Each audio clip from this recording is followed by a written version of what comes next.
Welcome, my friends, to the Spirituality, Healing, and Vision Quest podcast, where we're going to take a deep dive into universal spiritual principles and ground them in modern day practices that you can apply to your life today. Hi, my name is Beth Berkins, and I want you to know that I am really committed to simplifying ancient wisdom practices. I've been studying them for over 40 years now and inside of them, and I want to give you easy to understand, proven, and reliable keys that are going to unlock true sources of power and healing for you. You're going to walk away from this podcast with some practical tools to create that greater meaning and purpose, that larger purpose that your soul is calling you to. All right, so let's get going on the next episode. Thanks for joining me. Hello, my friend. Beth Berkins here, teacher of shamanism, Vision Quest guide, best-selling author, and I am just thrilled to be here with you today. This may be the most important podcast that you ever listen to. I'm going to talk about fear today and how, there are these shaman secrets for how you can identify what your fear is, how you can talk with it, how you can break through it, and really make it your friend. So I was giving a masterclass the other day on 3 shaman secrets to really link up with true sources of power and step into that greater purpose, what you've come here to the planet to do that is uniquely yours. And there was a woman from Texas who was on this masterclass with me. And she was, her name was Jeannie, and she was describing, her life. And, very frustrated with how scattered her life feels right now. She's got a job, it's okay, she's doing okay. She's paying her bills. Her boyfriend, though, lives, quite a few hours away. And she's got this big house and this big yard, and she feels overwhelmed trying to work with all of the pieces of her life. And I said, well, let's talk more about this. What are you really discontented with? And what are you longing for? And she said, oh, God, that's so scary to think about what I'm longing for, because that's going to take me outside of my comfort zone. It's going to take me outside of my known world. I'm afraid. I had to pause with her, and I felt, boy, that took a lot of courage to just even realize that and say that. And, to look at these things that we're not happy with in our lives, right? And also to look at, well, what is it we'd rather be doing? What would we love to be doing? What are we longing to be doing in our lives? This is life itself that's talking to you. If you're feeling these discontents, if you're feeling these longings in your life, this is your life, my friend. Listen. Really, the universe is talking to you here. What's even scarier than looking at the things that aren't working or that you don't have? I think what's even scarier than that is living a half life or a quarter of a life that is not fulfilling, a life that feels incomplete, because there's so much more. You've got this gift to share. You may not even quite know what that gift is, but there's something inside of you that wants to be opened, that wants to be offered. You may know that, it's kind of a general, greater purpose of, I want to help people.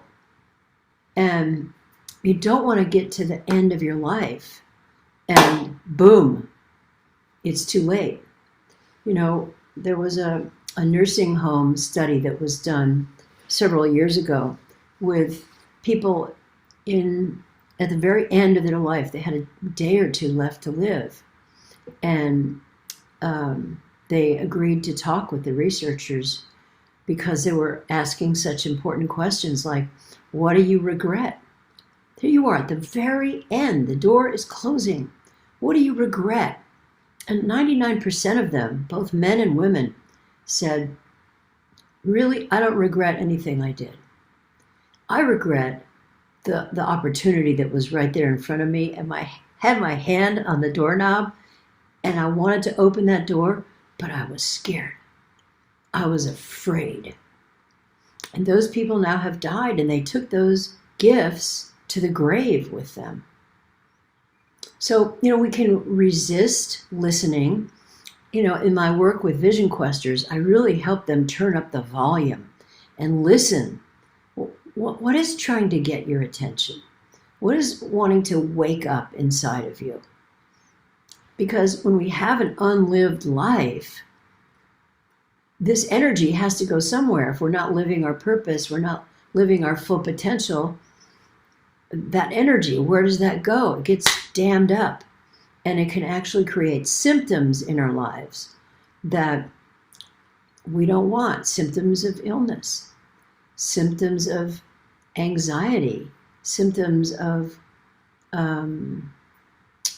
insomnia, symptoms of,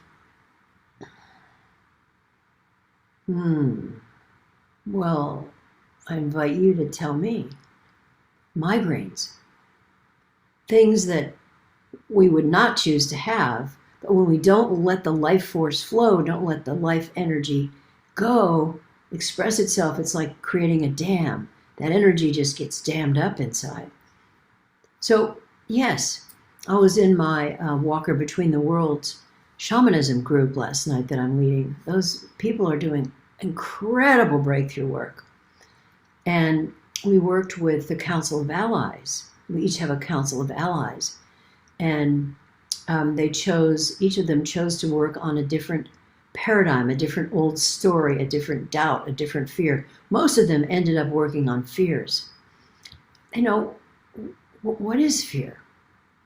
Fear is just the boundary of life as far as we've gone. It's just the edge of what is possible. If we go up and over and around that boundary, we go into the new life. Fear just keeps us in the old life, what we call the comfort zone. And when we get the help, these are some of the shaman secrets here, when we get the help of our power animals, we get the help of our teachers in human form, we get the help of,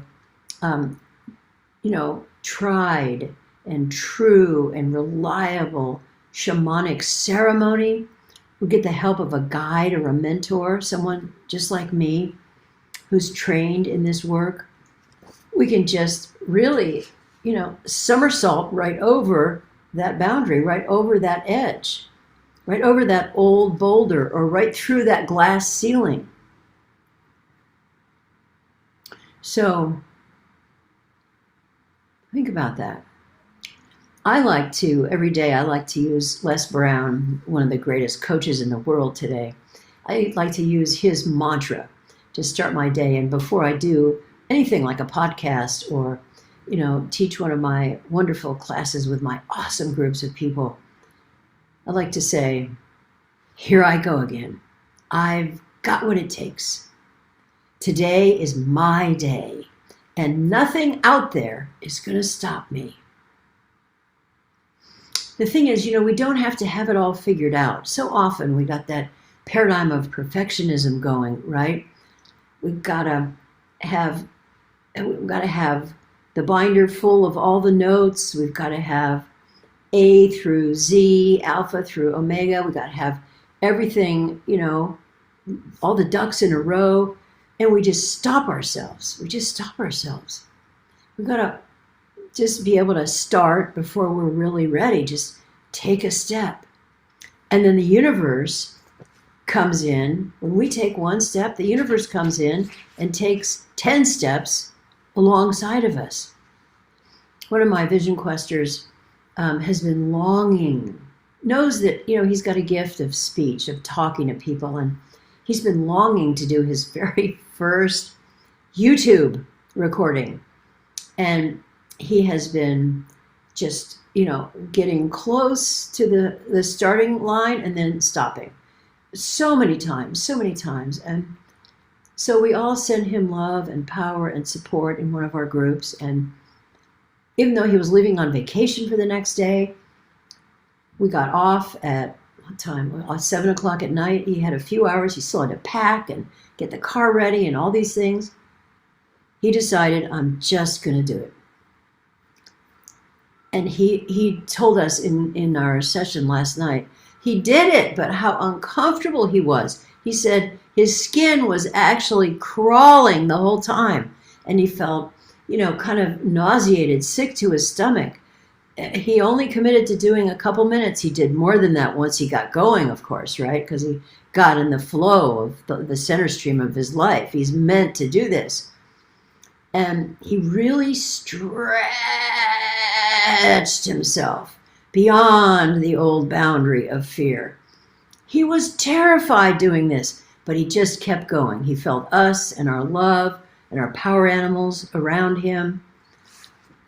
Shamans know that when you stretch yourself in the interests of growing, in the interests of your own growth, when you're willing to be uncomfortable, then your helping spirits will really show up.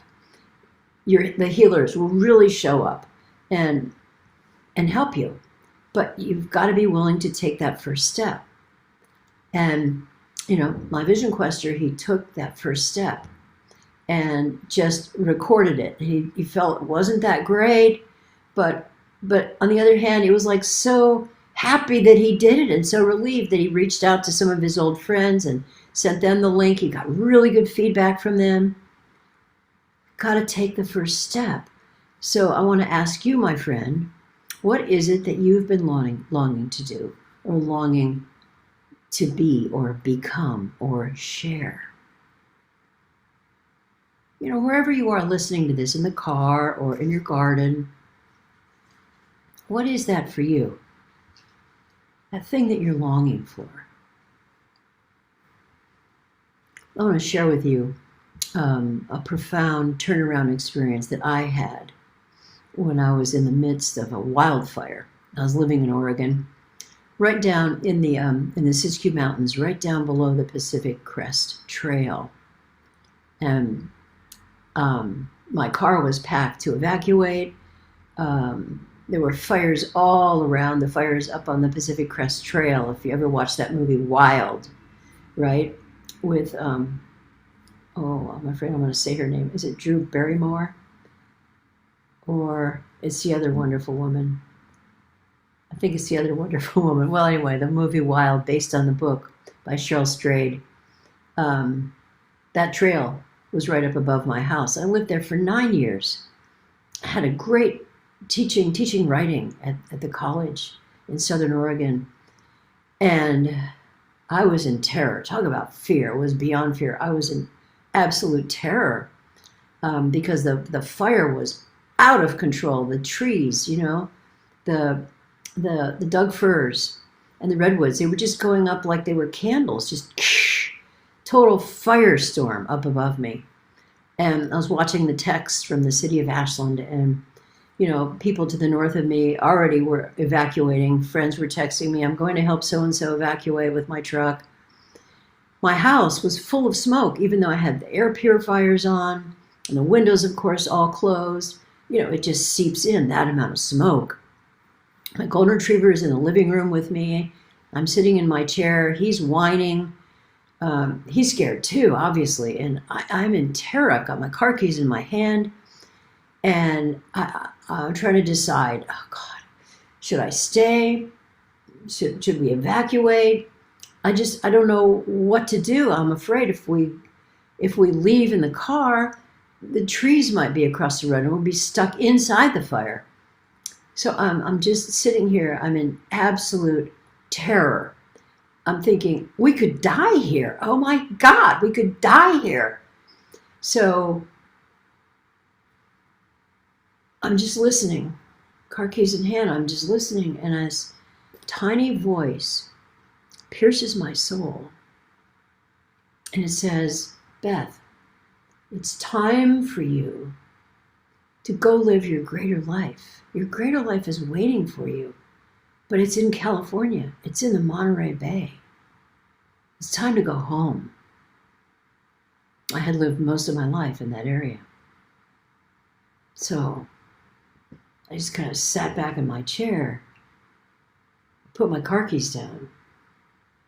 I felt my whole body kind of relax. The fear was like draining out of me. Just being aware that my larger life was calling to me. I had sort of kind of known this, but just had really avoided looking at this because of how momentous this would be, having to leave Oregon, leave my beautiful teaching job, leave my poet friends, leave the beautiful lakes that the Golden loves to swim in. And I'm just sitting there thinking, okay, this is not about staying or evacuating. This is about, it's time to move on. And then I got a text message from the city of Ashland saying, Weimer Street, your area does not have to evacuate. Whew. Wow. Oh. So I moved ahead with this. It absolutely fit some kind of vision for my life of wanting to return home to my best friends, to the ocean, to the whales, the otters, to where I had taught for 25 years, to, that larger community of Californians that were so important to me.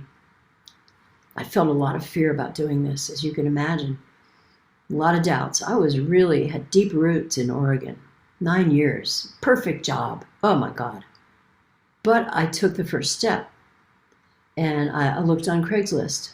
No, I didn't look on Craigslist. I looked on Zillow and that other app. What is available in the Monterey Bay? Where might we live? Knowing it's like a 7-hour drive to get down there. I made a call. I made an appointment. Just take a step. So I did that. And, inside there's all these voices telling me, you don't know what you're doing. Don't do this. This is crazy. People are standing in line to take your job. You just don't do it, which was really true at that time. California is too expensive. And I also heard from people in the Monterey Bay telling me, there's really no good housing. The university, the new university has taken it all, and the military, the Naval Postgraduate School, they've got all of the houses, and I just kept breathing and did what shamans do. One of the secrets, right? Thank those voices. California is too expensive. Thank you for telling me that. I'm more than you. And push the voice aside and replaced it with, I know, since there is a demand that I'm putting on the housing market, there has to be a supply. One of the universal laws, right? There has to be a supply to meet that demand that I'm putting on it. So it took me 9 months. And finally, after 9 months, I made another call. I had been down there several times to look. Nothing worked. And this woman called me back. She was a lovely woman, calling me from a San Francisco cell phone number. And I could tell she even had a cold. She wasn't really feeling great. And I thought, oh, how's this going to go? Those voices that come up. Her name was Ashley. And she said, I've got this beautiful cottage for rent.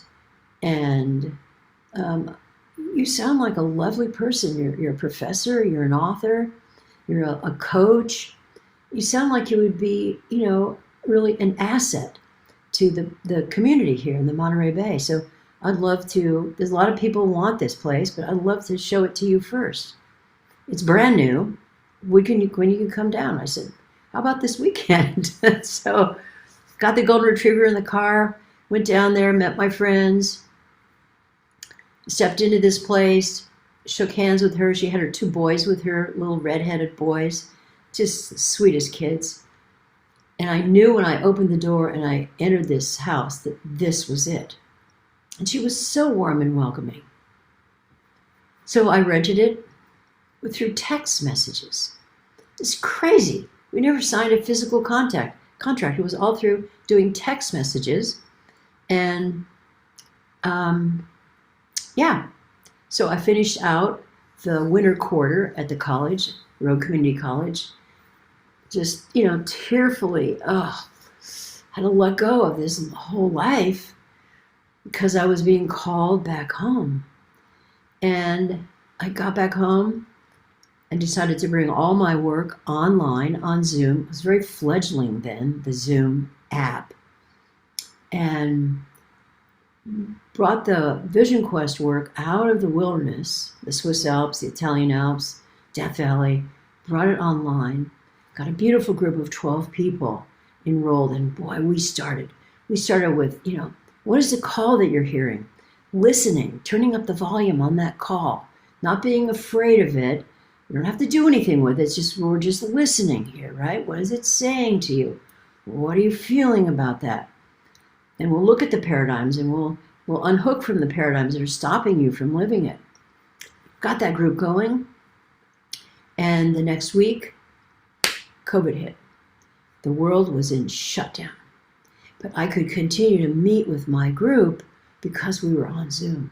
And I could help them through the panic, through the fear of, am I going to die? My kids I've lost, I'm home, I don't have my job, my kids. It's like crazy times, right? I help them work with that and through that and stay empowered. Yeah. And my job at the college completely evaporated. That perfect, wonderful job that people were in line for. It evaporated. The whole college was shut down. They even got rid of the library. They moved it into the bookstore. They got rid of the bookstore. I am so grateful that I listened to that still small voice, that tiny voice that pierced my soul during the firestorm when I was the most terrified I've ever been in my life. I listened. I took it seriously. I could tell you all kinds of stories, and you may have heard these about, Walt Disney, young illustrator. All he's got is, his architectural desk and his architectural pen. He's an illustrator. He gets fired from his first job. They tell him, you don't know what you're doing. Oprah fired from her first job. J.K. Rowling, one of the women I most admire on the planet. Her book, manuscript, Harry Potter, the first one, rejected.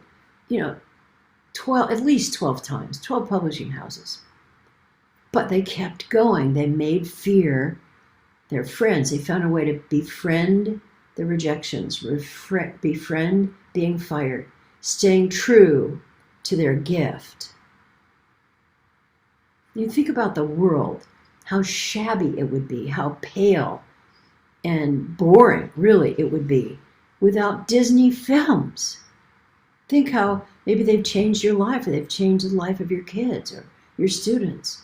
Or without Oprah's Soul Sundays now, interviewing some of the world's greatest healers and transformers. Or without Harry Potter books. My God. What a different world, small, pale world we would be living in. They had greatness inside of them. They trusted that, and they kept going. They used that fear, those failures, they used it to generate rocket fuel, and they put booster rockets on their purpose and stretch themselves. So I want to say to you, my friend, you have greatness in you. And it's time for you to let the world see that, isn't it? Like my Vision Quester, who just did his first recording on YouTube. Because the world will benefit from your gift. Only you can give that gift. Only you can serve your people. So what small step can you take that will move you forward? It doesn't have to be gigantic, and you don't want to feel it's got to be perfect and you have all these things all lined up and you understand everything. No, you don't have to. I didn't know really how I was going to exactly lead Vision Quest work online. I really didn't, but I knew I could, and that I was called to do it, and that people needed it. So I just took one step, and another step, and then there'd be a big stepping stone, then I'd take a baby step. What is one small step that you can take that will move you forward on your path? Just really hear it. Feel the fear. Of course there's going to be fear. It's going to say, no, not now, later. Later when the mortgage is paid. Later when you retire. Later when the kids are through school. What if there's no later? You think of the people in the nursing home. There was no later. Those gifts died. So feel that fear and tell it to move over. Tell it you're more than that, because you are. You are far, far greater than that fear. Another mantra that I like to use is I like to say, Beth, feel the fear, do it anyway. So I invite you to take that step. Get off this podcast. Take that baby step now, today. Don't wait. Don't get into the paradigm of delay. I took my step right away. Right away. As soon as I could get on the internet. You know, what is available in the Monterey Bay that I could rent with a large golden retriever? Okay. You could do this. You're doing this. There is greatness in you, my friend. Feel the fear. Do it anyway. So that's it for today. Thanks for tuning in. I really hope you enjoyed listening to this episode as much as I enjoyed recording it. So any questions, any comments, please feel free to connect with me personally on my website, bethberkins.com. And if you feel guided to, one thing that I do ask is for you to rate the podcast. This way we can reach way more people, and in that way impact more lives, of course. So with that, I'll see you on the next exciting Spirituality and Vision Quest podcast.